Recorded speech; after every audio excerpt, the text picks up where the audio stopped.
Well, well, well. Look what we have here. A brand new StarCraft 2 patch brought to you by the one and only ESL Balance Council.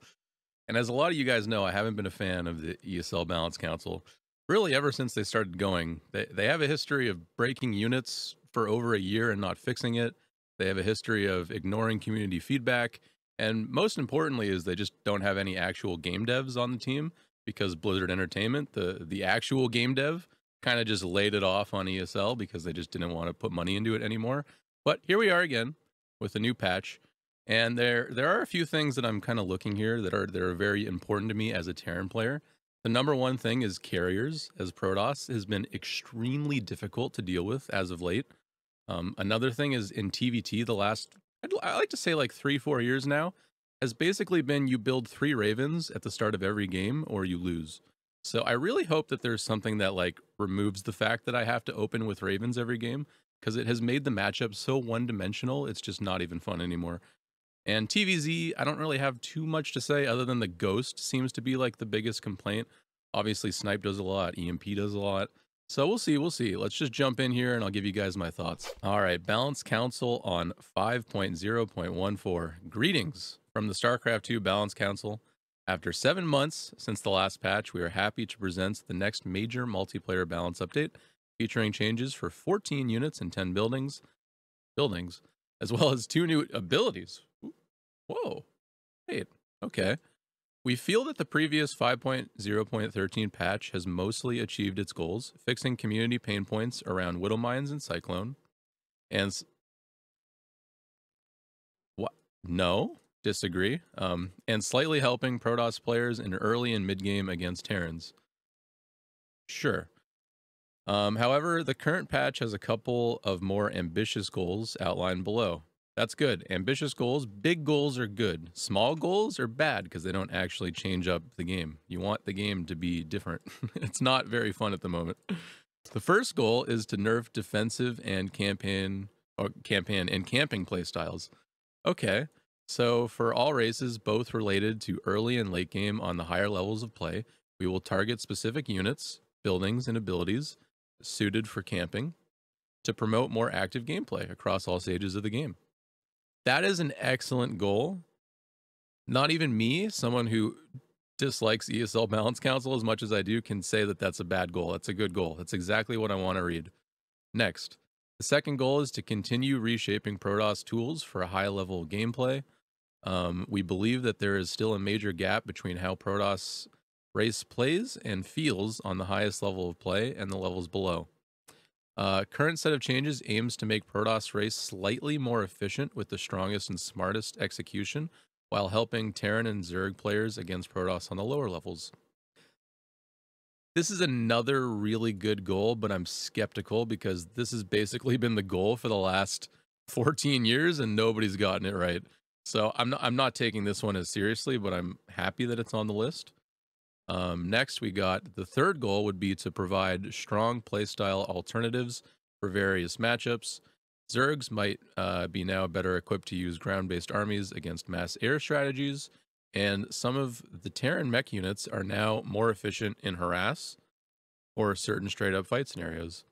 Okay, so they're trying to make mech work again, and maybe some other playstyles. That's obviously something that they've also been trying to do for 14 years, and it's like on and off, so we'll see what they do. Lastly, we would like to continue adding overall gameplay and quality of life improvements viable across all levels of play. Okay, obviously that's good. And then finally, we would like to thank everyone for providing your feedback for all previous community patches, and we hope that set of changes below will also be actively discussed and tested on the PTR server to help us evaluate their influence. And you know what, guys? I might actually play the PTR. I'm thinking about it. If it's good enough, we'll see. This is already getting me excited, so let's keep going here. All right, the first bite of cake. We've got Protoss changes, starting with the Nexus. Okay. Shield battery overcharge ability removed. Okay. New ability added, energy. I love how this is like the 8th time in the history of StarCraft 2 that we've just completely reworked like Protoss static defense. I wonder if this is going to be the one. So energy overcharge costs 50 energy, okay, and recharges 100 energy of the targeted allied units or structure with a maximum range of 8. Oh, that is interesting. Developer comment: while being one of the most important tools in Protoss defenses, shield battery overcharge is also one of the most frustrating abilities to play against, and it's overall more efficient at the lower level of play. Unlike other defensive techniques like transfuse or mass repair, instead of this ability, there is a new tool which can help empower Protoss support units like Sentry, Oracle, or High Templar during defense. The ability can still be used to restore shield battery energy, but it is expected to perform much weaker in this scenario than shield battery overcharge. This is potentially one of the smartest things that I've seen from this council. Like, this is very smart, and I can't tell you guys enough how bad shield battery overcharge was for the game. Like, the amount of units that it takes to kill one unit that's being overcharged by shield battery overcharge is a lot of units. It means you have to wait until you have that many units to attack, and it takes a long time to get there. And you're basically able to just go 3 base as Protoss, because it doesn't matter what the Terran or the Zerg or whatever, what anybody has. One shield battery overcharge can hold a lot of stuff. So just removing it, period, and having the no ability for the battery to overcharge anymore, that's a really big deal. And instead, we're just going to have like the ability to either, well, it's kind of like you have different choices now. You can give your Sentry more force fields, which would be pretty huge. You could just give the shield battery more energy overall, which could also be huge, but not OP because you're not dealing with like a super battery. And what else did they? And then, yeah, I mean, this is good, right? High Templar was the other thing. Like, you could give your High Templar more storm. I have really nothing else to say other than that's exciting. Shield battery, shield and HP increased. Okay, that's fair because the shield battery is a little bit weaker now. It should have a little bit more health. Developer comment: considering this ability, SWAT might be a direct Protoss nerf. Yeah, makes sense. Colossus shield and HP changed from 150-200 to 150-250. Okay, so just moving those values around with no battery overcharge. Right, okay. Yeah, that makes sense. Having more shields is no longer crucial for key Protoss units like Colossus. Instead, having more HP will be more helpful against EMP. Makes complete sense. That's a very smart change too. Tempest, supply cost decreased, damage point decreased, 28% reduction. Attack range versus air decreased. Oh, that's really good for defending the cheese, the Tempest proxy cheese. I'm not sure why this though, so let me read here. Tempest are a very important late game tool for Protoss players, but their high supply costs combined with an average damage output makes the ultimate Protoss army weaker in the head-to-head fight. That's true. Like, if you've ever fought against Tempest, they just die. They're only good at poking, and it's like, if you make too many, you just die, because it just costs too much supply. This set of changes will help high-level Protoss players to fit a bit more power in their maxed armies and have more opportunities for micro, while slightly decreasing units' maximum attack range to not strengthen mass Tempest armies. Cool. Good change. Again, Immortal, mineral cost decreased by 25. Weapon cooldown increased from 1.04 to 1.14, 9% increase. Okay, the damage output from Immortals seems to be too high in PvZ. Okay, I don't know much about that matchup, so I'm just going to take that at heart. While Immortals' mineral cost is slightly decreased to compensate for the DPS nerf, the set of changes should help Zerg survive against various Protoss mid-game and late-game attacks. Okay. Disruptor. This could be a big one, because Disruptor, I didn't mention it at the start of the video, but this is obviously, I've learned to live with the Disruptor, but I would love a change here. Purification Nova Radius increase. damage decreased from 145 plus 55 versus shields to plus 100 versus shields. Oh. Developer comment. Let me read this first. Disruptors might be very difficult to play against on the lower levels. True. But on the higher levels, their efficiency drops down significantly. True. This set of changes is aimed to bring back some of Disruptor's old power, making avoiding any damage more challenging for the professional player, while at the same time making single Disruptor hits less punishing in the worst case scenario. With the new damage output, Disruptors will no longer one-shot units like Marauders, Roaches, and Ravagers, while being more efficient against units like Marines, Ghosts, Banelings, and Hydras. They've never done this before, I will admit. I don't know if that's bad or good. You're going to lose your Marines more, but you're just never going to lose. You might lose your you lose your Marauders if you get hit by 2 Disruptor hits, or like a Disruptor hit and like maybe the Stalker shoots you or something.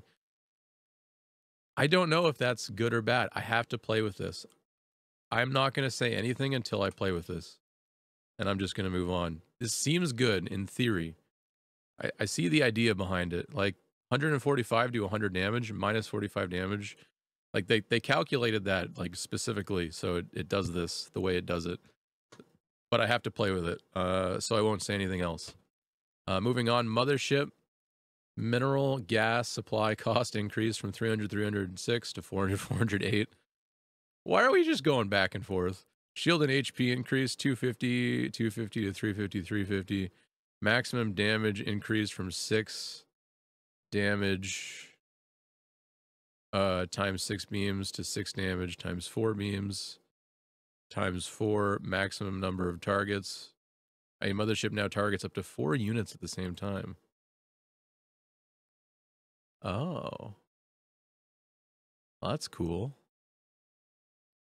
Does it do damage though? It doesn't look like it's doing much damage in that GIF.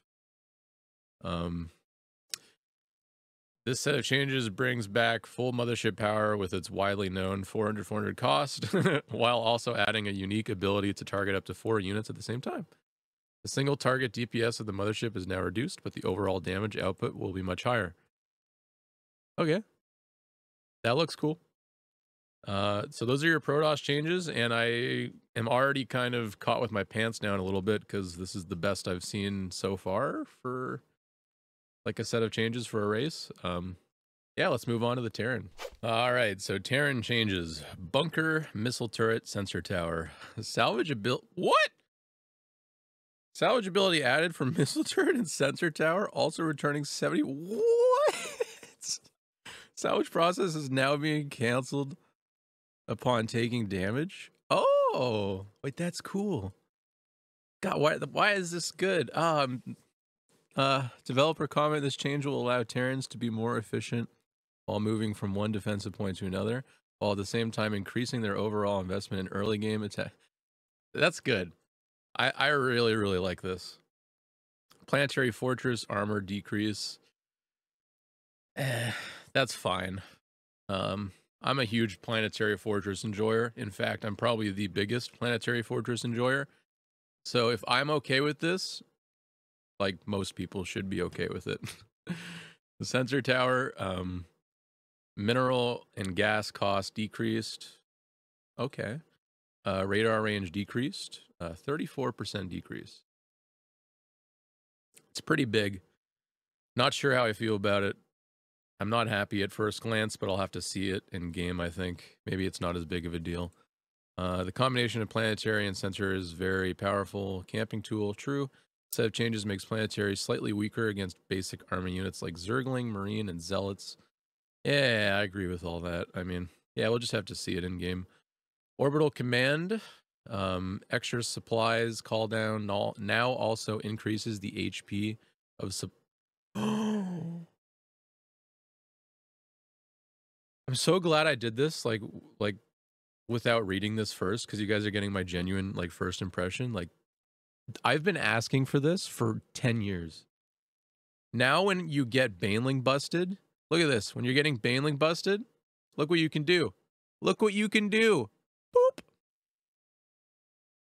I've literally, this has been a personal thing that I've so, good job, guys. Truly.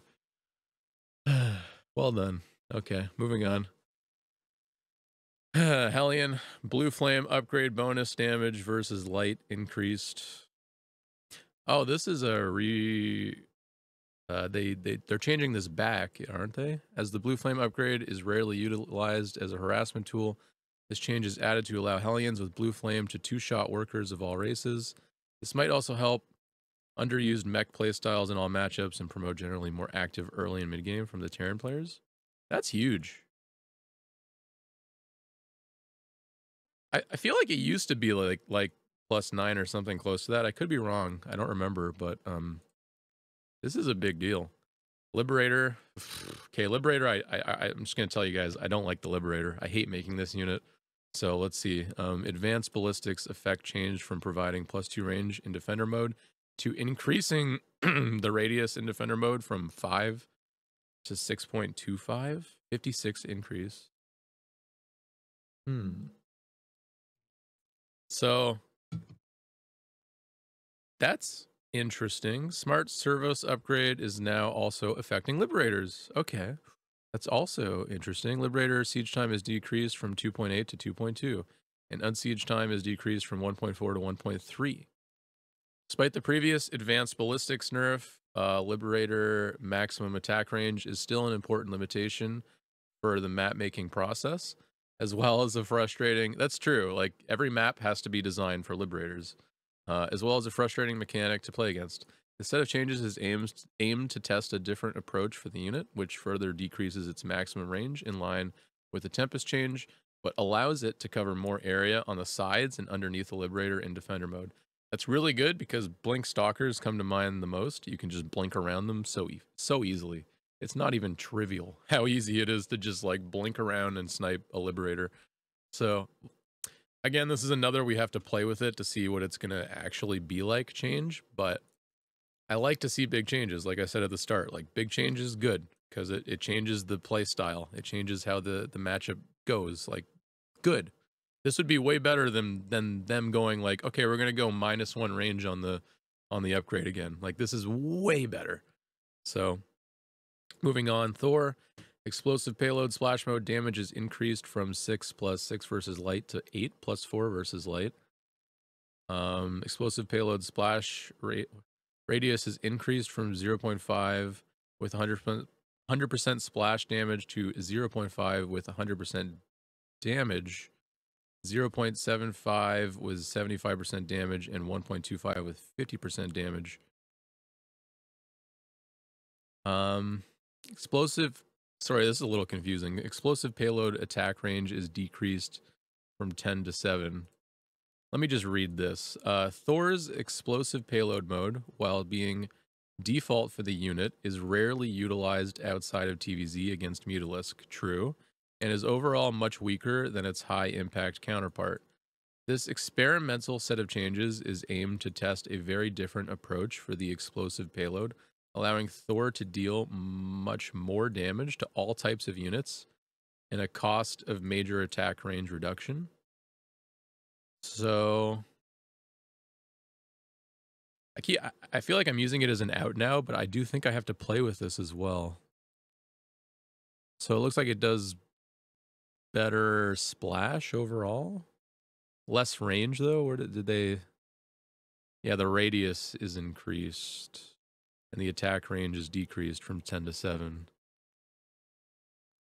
I mean, they look really good in this GIF against Void Rays. There's not a lot of air units though that, I mean, like maybe Phoenix, I guess. But this doesn't change high impact mode. This is just explosive payload mode, which is the default. And that's the end of the Terran changes. And yeah, I'm kind of happy about these.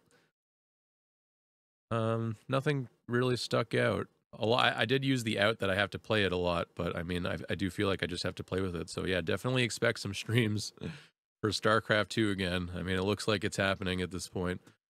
Like, I'm very happy so far. So let's move on to the final set here of Zerg changes. All right, so for Zerg, we got Queen mineral cost increased from 150 to 175. Ooh, that's not bad. Obviously, Zerg macro in the early game has always been a little crazy, and that's just maybe slowing it down a little bit. The hatchery mineral cost. Whoa, mineral cost decreased from 300 to 375. Okay, never mind. They just took that money and they put it here. Spine crawler build time decreased from 36 to 32. Okay, damage increased to just a flat 30. Okay, so it does 30 versus everything. It was doing 30 versus armored units. I don't understand this. So I mean, okay, spore crawler damage increased from 15 to 20. Okay, HP decreased. Whoa, that's a big deal against Banshee, isn't it? Zerg playstyles against Terran and Protoss players on high levels are mainly focused on defensive gameplay featuring mass queens. The efficiency of such defensive styles with strong execution means that Terran and Protoss players might also prefer to stay passive, which doesn't lead to active early game. This set of changes, while not majorly influencing Zerg openings with a limited number of queens, is aimed to make mass queens playstyle less affordable. Spine crawler and spore crawler changes will help compensate for a potentially smaller defensive impact from queens. At the same time, spore crawler HP was still decreased to make sure spore crawler damage increase is not utilized for more efficient late game camping. I don't get it. It like the whole patch, like this whole patch so far is like massive change, massive change, massive change, and then just like what?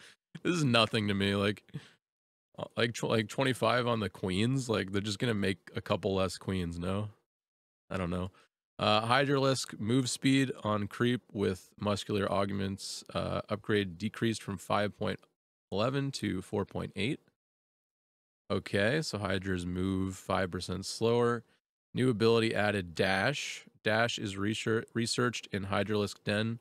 Requires Hive. The upgrade costs 100 minerals and 100 gas, and it takes 64 seconds. Dash is an active, non-targeted ability with 10-second cooldown. Upon its use, Hydra receives 60% move speed for 0.7 seconds. Okay.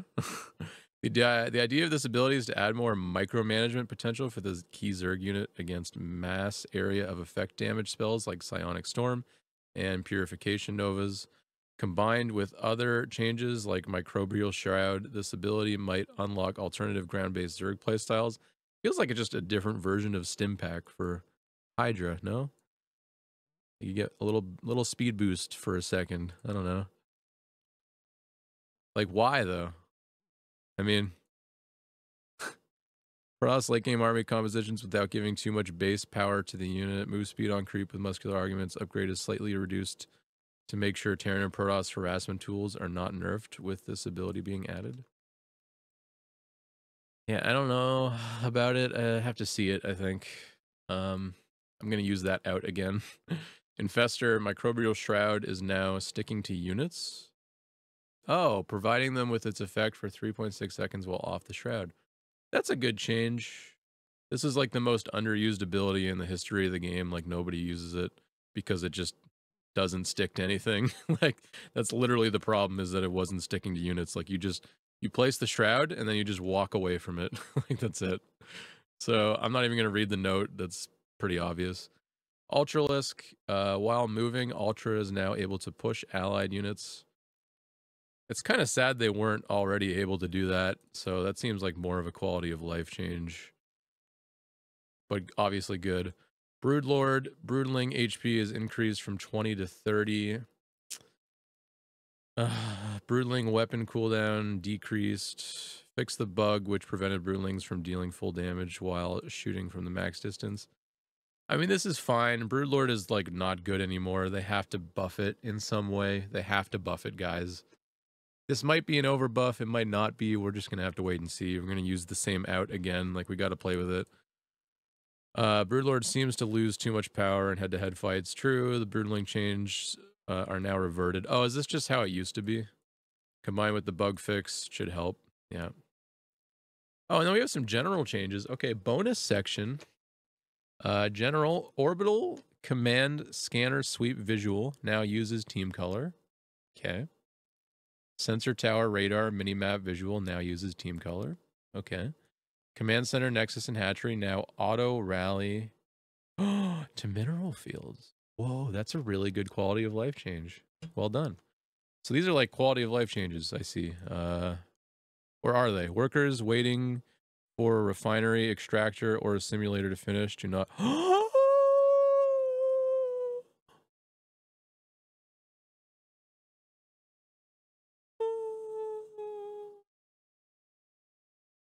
if you guys aren't excited about this, you're just not... You just don't play as much as me. Like, this is the best thing in the... This is the best thing in the whole patch. Like, this is unironically the best thing in the whole patch. SCV random delay between moving while building adjusted from 3.57 to 7 to 4.6. Same. Removing randomness. They are removing randomness, kind of.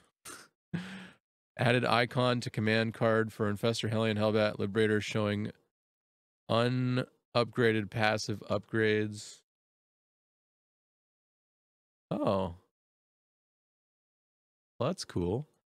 Siege Tank and Immortal tracking change from previous patch reverted due to causing unintentional retargeting. Oh, okay. Fix an issue where Blinding Cloud caused certain melee units attacks to be more easily canceled. Okay, I didn't know about that either. And then fixed an issue where Blinding Cloud could cause planetaries to not attack units at melee range. Didn't know about that either. Fixed an issue with issuing orders on certain types of rocks in fog. Oh, is this where you cannot click on a rock in the fog of war? Because if that's what that is, that's really nice. And then fixed an issue with Changeling, Zealot, move animation speed. And then finally, tweaked Hydralisk move animation speed to match its actual movement speed. All right. And that's it. So just to give a quick rundown of my thoughts here, they did not actually go after the Raven in TVT. I don't think there was really much at all that was changed for TVT. I'd have to think about it more, but that's kind of a really, really big letdown. The Raven is just dominating the matchup right now. There's literally like 1 or 2 ways you can open up. And I really, really, really hope that if anybody from that council is watching my take on this, like, please rethink the Raven one more time. Like, we had a lot of really good big changes in here and some small changes, but we just missed a couple things, guys. And I'm really, overall, I'll say I'm really, really happy with what I saw here. Like, they did actually go after the carrier, like, indirectly by going for the shield battery, because the reason why the carrier is so good right now is because you can go carrier on like 3 base with the shield battery and you just survive everything. Because shield battery overcharge on 1 carrier is actually kind of OP. Like, it just survives anything.